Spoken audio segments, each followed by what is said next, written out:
आज हम एक प्रॉब्लम हैंडल करने जा रहे हैं। इलेक्ट्रोस्टैट्स का प्रॉब्लम है, कैपेसिटर से रिलेटेड सवाल है। तो बताते हैं क्वेश्चन का बैकग्राउंड क्या है। तो क्वेश्चन का बैकग्राउंड बहुत अच्छी किताब से चूज किया गया है, पाथफाइंडर बुक से। तो क्वेश्चन कह रहा है कि अपने पास दो आइडेंटिकल प्लेट्स हैं, ए और बी। अभी इनिशियली एक क्या किए, हम एक और प्लेट इसके अंदर डालते हैं। ये जो प्लेट है वो नॉन कंडक्टिंग प्लेट है, बट इसमें चार्ज जो है उसके वॉल्यूम में फंसा हुआ है, मतलब क्यू चार्जेस इन्होंने सेटअप करके दिया है। ठीक है, अब इस क्वेश्चन में मुझे पता करना है कि determine the net electrostatic force on the plate C. तो नेट फोर्सेस पता करना है। क्वेश्चन में एक और चीज ब्यूटी है कि इस दोनों पॉइंट्स पे हम देख रहे हैं कि ग्राउंड किया हो गया है। तो ग्राउंड किया गया है, इसका मतलब कि इस पॉइंट पे यदि हम पोटेंशियल पढ़ रहे हैं और बी वाले पॉइंट पे पोटेंशियल पढ़ रहे हैं, तो हम जान रहे हैं कि यहाँ पे पोटेंशियल क्या है, जीरो है। तो दो नजरिया हो सकता है, एक फोर्स और फील्ड के नजरिए से सवाल को हैंडल कर सकते थे। हम एक स्मार्ट तरीका यूज करेंगे, हम एनर्जी मेथड से इसको सॉल्व करने का कोशिश करते हैं। एग्जैक्ट देखते हैं कि वही सेम वैल्यू हम लाते हैं कि नहीं ला पाते हैं। एक बार वो ट्राई काउंट करके हम देखते हैं। तो बेस्ट अपॉर्चुनिटी क्या होगा कि हम एक बार और डायग्राम को हैंडल करें। तो शुरुआत में ये बोला गया है कि इस क्वेश्चन में एक और ब्यूटी था कि हमने क्या किया है, इस प्लेट को थोड़ा डिस्प्लेस किया है, इस पॉइंट तक लेके आए हैं। और एक और चीज बताए कि ये इसका मतलब ये ग्राउंड है, तो यहाँ पे एक बहुत सारा बैंक है इलेक्ट्रॉन का। ठीक है ना, इससे कारण क्या होगा कि इस पे जो चार्जेस अपीयर होगा, इस पे माइनस क्यू, और इस पे मतलब बी वाले प्लेट पे भी क्या होगा, माइनस क्यू चार्ज सेटअप हो जाएगा। बट हम ना चार्ज को बहुत उस तरह से विजुलाइज करेंगे, ना फील्ड ना फोर्स का नजरिया लेंगे। हम एक बार एनर्जी के नजरिए से इसको देखना चाहते हैं, क्योंकि फोर्स का एनर्जी के साथ एक रिलेशन होता है, F equal to minus d u by d x. तो ये नजरिया थोड़ा सोच करके देखते हैं कि इस सवाल को हम हैंडल कर पाते हैं कि नहीं। तो ठीक है, हमने इसको डिस्प्लेस किया है और उसके बाद मुझे नेट फोर्सेस का कैलकुलेशन करना था। ठीक है, तो अब हम क्या करते हैं, फिर से एक बार प्लेट डिजाइन करते हैं। जब हम प्लेट डिजाइन करते हैं और एक शिफ्ट कर देते हैं, तब का हम एक बार प्लेट बनाते हैं। तो देखिए, जैसे हम लोगों ने प्लेट बनाया, एक बार मैं व्हाइट ले लेता हूँ। ठीक है, मैंने एक प्लेट लिया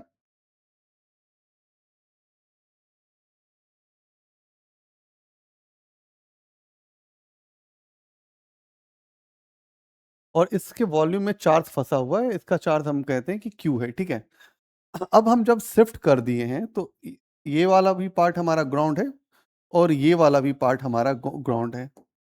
टोटल डिस्टेंस कितना था, 2d था, और आपने शिफ्ट किया है x। तो नया जो इसके बीच का जो गैप होगा वो क्या होगा, d माइनस एक्स हो जाएगा, और ये क्या हो जाएगा, d प्लस एक्स हो जाएगा। इतना तो सोचते हैं।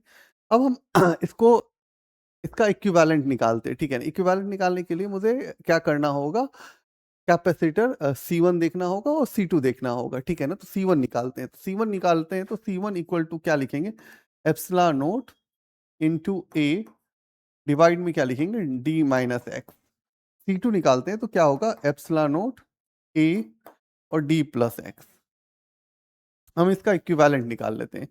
C इक्विवेलेंट निकालेंगे तो क्या लिखेंगे, C1 प्लस C2 कर सकते हैं। तो C equivalent equal to C1, C1 क्या हो जाएगा, एप्सिलॉन नोट ए डिवाइड में d माइनस एक्स, और ये प्लस एप्सिलॉन नोट ए d प्लस एक्स।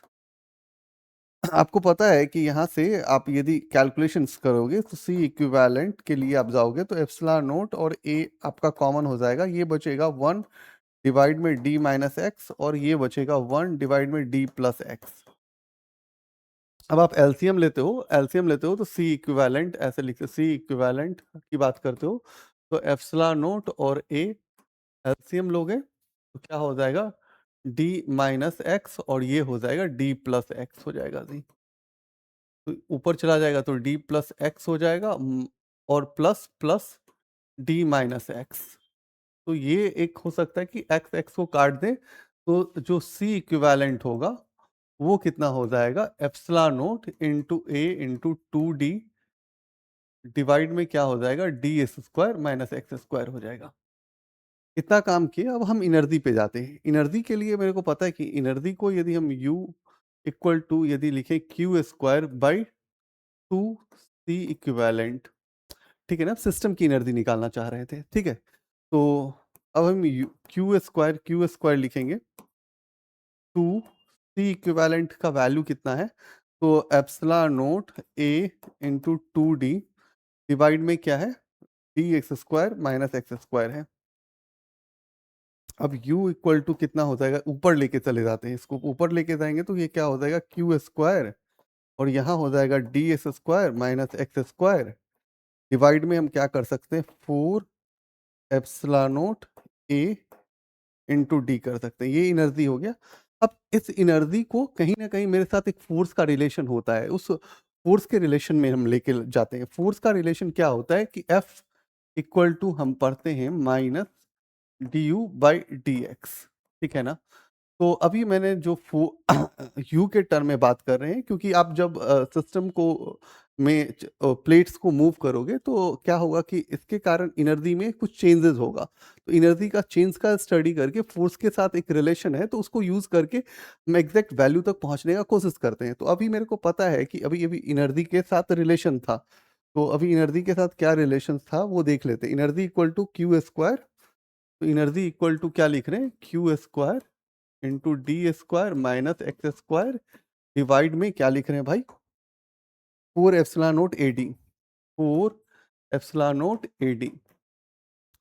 अब यहाँ पे आते हैं तो F equal to minus d by d x करते हैं, इसको ब्रैकेट में लिख लेते हैं, q square d s square minus x square, और यहाँ पे लिखेंगे 4 एप्सिलॉन नोट ए और डी, ठीक है। जो कांस्टेंट है उसको बाहर कर लेते हैं, तो बाहर जो आएगा वो क्या क्या आएगा वो देखते हैं। क्यू स्क्वायर बाहर आ जाएगा, 4 एप्सिलॉन नोट ए और डी बाहर आ जाएगा, ठीक है जी, ठीक है, इसको बाहर कर लेते हैं हम लोग, ठीक है ना। और फिर बचता है डी और माइनस का sign, d into d x, और यहाँ पे लिखते हैं d s square minus x square, ठीक है।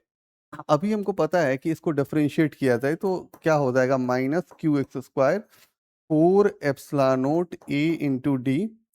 अब यहाँ पे ये तो जीरो हो जाएगा, और ये कितना हो जाएगा, तो इसको हम करेंगे तो ये 2x हो जाएगा। अब हम यहाँ पे 2x करें तो F इक्वल टू अब लिख रहे हैं तो ये क्या हो जाएगा, Q square into 2x, divide में क्या लिखेंगे, 4 एप्सिलॉन नोट ना, 4 epsilon note a into D. यहाँ से 2 और 2 को 2 और 4 को कैंसिल आउट करेंगे तो क्यू स्क्वायर एक्स बचेगा, और यहाँ पे क्या बचेगा, 2 epsilon note A into D बचेगा। तो फोर्स का वैल्यू चाहिए था ना, तो आपको ये जो फोर्स निकाल रहे हैं ये क्या बेसिकली है, वो नेट फोर्स ही तो है, ये नेट फोर्स ही तो है, तो नेट फोर्स निकल गया। तो दो तरीका हो सकता था, दूसरा हो सकता था कि मैं फोर्स के नज़रिए से बनाता, फील्ड के नज़रिए से बनाता। आप मुझे कमेंट बॉक्स में बताओ कि मैं वो भी नज़रिया आपको सॉल्व करके दिखाऊं, क्या ये बेस्ट है। इतना ईजी है कि आपको ना चार्ज का दिमाग लगाना पड़ा, आपको बस एनर्जी के टर्म्स में सोचना पड़ा, और फिर जाकर के आप सवाल को हैंडल करते हैं। तो बेस्ट वे हो सकता है कि आप इस विजन से सवाल को सॉल्व करने का कोशिश कीजिएगा, तो आपका काम बहुत इजीली हैंडल हो जाएगा।